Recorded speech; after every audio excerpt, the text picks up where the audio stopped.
You two are so crazy. You make me truly excited. Well, something exciting today, Human Rights Day, that's what we're celebrating, and we're highlighting it on your Feel Good Breakfast show. Now, even though we're celebrating Human Rights Day, we're also celebrating World Water Day. And since water is a basic right and we need to preserve it and respect it, we're also bringing light to that situation. The truth is, I'm told that in South Africa we won't have enough water left in a few years, as soon as 2025, and in Gauteng as soon as 2015. So with us in studio is our conservationist, John Lucas, to help us to get to the bottom of this problem. John, welcome to the show. Thank you very much for having me again. You've been to Antarctica and all kinds of stuff. You're the traveler, but I want to talk water today. There's an issue with our water. Is it because there's an issue with our water, or is it because it's polluted? I think we won't run out of water as such. We will lose quality of water before we actually run out of our water physically. Right. So it's more of a pollution factor and a resource management factor that affects our water resources in South Africa. They say as soon as 11 years. Is that a reality? I mean, you talk about usable water, which means most of it is polluted. Well, if you look at rainfall patterns in South Africa, things are changing. There's more rainfall, less rainfall in certain areas. We can see in rivers, flow patterns are changing. So again, it goes back to the fact that we won't necessarily lose water as such that our rivers would all dry up.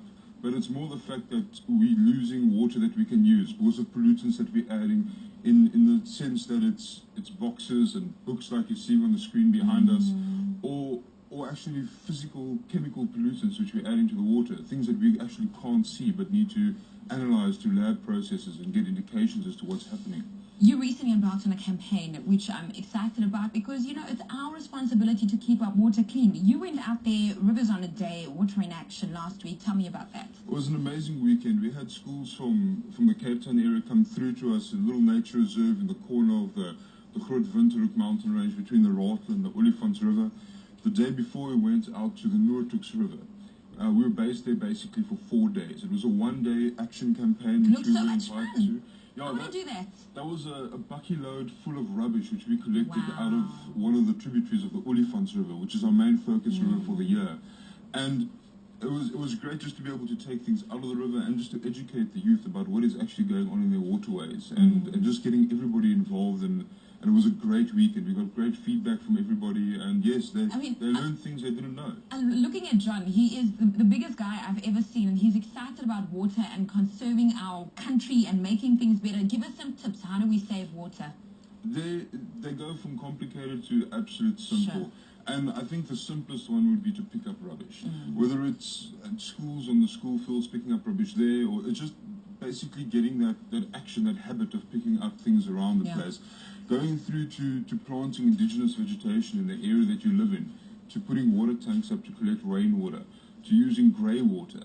So there are a variety of things that people can do, and there are numerous websites that you can go to look for tips. Or just closing taps, right? Or just closing taps, something like that. Making sure that your actual fittings and your washers are intact in your taps, so the dripping effect doesn't happen, which we see far too often. Even I can change a cartridge on a tap, so it's really easy to do. John, thank you so much for coming in. Thank you very much for your time. Thank you for helping us conserving our water. And you heard it, Human Rights Day today, and we're also making sure that we create some light on how to save water on this Human Rights Day. Well, we use water every day, so you just heard it from John, some simple tips on how to cherish it. Well, thank you so much, John. Over to you, Katlejo.